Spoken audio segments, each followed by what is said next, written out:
If you're watching this on a screen you carry in your pocket, if you've ever tapped glass to connect with someone you love on the other side of the world, then you're already living in a future that I spent my life obsessing over.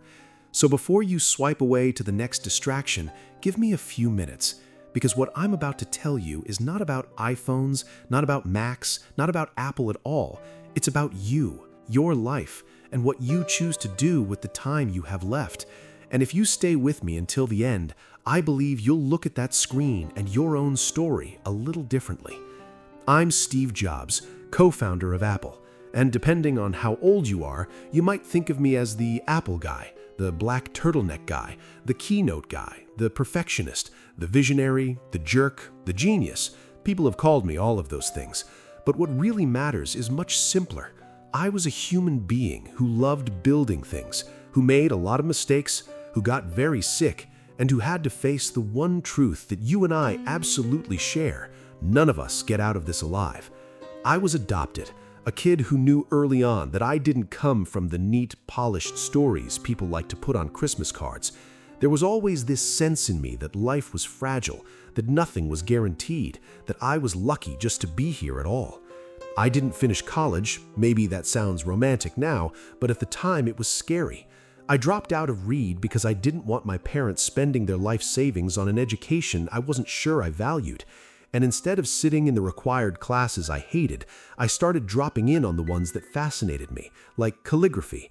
There was no way sitting in that calligraphy class as a broke college dropout that I could have guessed those curves and spaces, those serif and sans serif fonts would one day define the typography of the first Macintosh and then influence pretty much every computer you've ever used.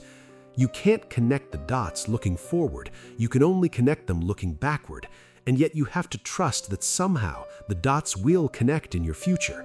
You have to trust something, your gut, destiny, life, karma, whatever, because believing the dots will connect gives you the courage to follow your heart, even when it leads you off the well-worn path, even when everyone around you thinks you're crazy. That's how Apple started. Two kids in a garage, me and Woz, soldering boards, dreaming of putting a computer on every desk and later in every pocket, even when the rest of the world thought computers were big gray boxes for governments and corporations.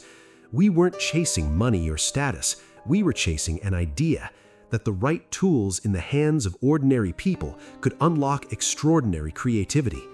We made mistakes. We shipped products that bombed. We argued. I was intense, sometimes too intense. I pushed people hard because I believed what we were doing mattered.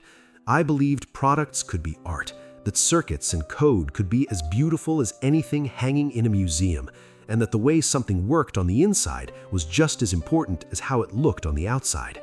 And then, at the age of 30, after pouring everything I had into the company I started, I got fired from Apple. Imagine that. Your own company deciding you're no longer the right guy to run it. It was public, it was humiliating, it hurt like hell. For a while, I felt like someone had punched a hole clean through my chest and ripped out my identity. Maybe you know that feeling, losing a job, a relationship, a dream, and wondering who you are without it. But here's the thing. Getting fired from Apple was one of the best things that ever happened to me, because it forced me to remember why I started building in the first place. The heaviness of being successful was replaced by the lightness of being a beginner again, less sure about everything, but more free to experiment. In those years away from Apple, I founded Next, and I helped create Pixar. We made Toy Story, the first fully computer-animated feature film, and from a business perspective, that turned into a huge success. But more importantly, it proved something I already deeply believed. Technology is nothing without story, without heart. You can have all the processing power in the world, but if it doesn't touch people's emotions, if it doesn't make their lives richer, more human, more connected, it doesn't matter. I fell in love with building all over again. I met the love of my life, Lorene, and started a family. And then, in one of those plot twists that only make sense in hindsight, Apple bought Next, and I found myself back in the company I had started, standing in the ruins of a brand that had lost its way. What saved Apple wasn't magic, it was focus. We said no far more than we said yes. I've always believed that innovation is saying no to 1,000 things so you can pour your soul into the few that really matter. We killed products, we simplified, we cared obsessively about the experience from the moment you opened the box to the moment you touched the screen. Out of that ruthless focus came the iMac, the iPod, the iPhone, the iPad, tools that for better or worse changed how billions of people live. And while the world saw the keynotes and the standing ovations and the sleek ads, behind all of it was something messy and human. Teams of people arguing, sweating details you'd never consciously notice, staying up all night because a shade of blue wasn't quite right or a button animation didn't feel natural enough. You might look at your phone now and think of it as ordinary, but for a long time, this was science fiction. That's what I want you to remember. Everything around you that you call life was made up by people no smarter than you, and you can change it, you can influence it, you can build your own things that other people will one day take for granted. You don't have to accept the world as it is. And then, just when things at Apple were soaring, life reminded all of us that no amount of success, no amount of market cap, no number of product launches can protect you from being human. I was diagnosed with cancer. The first time I was lucky. It was a rare kind that could be treated with surgery. The second time, not so lucky.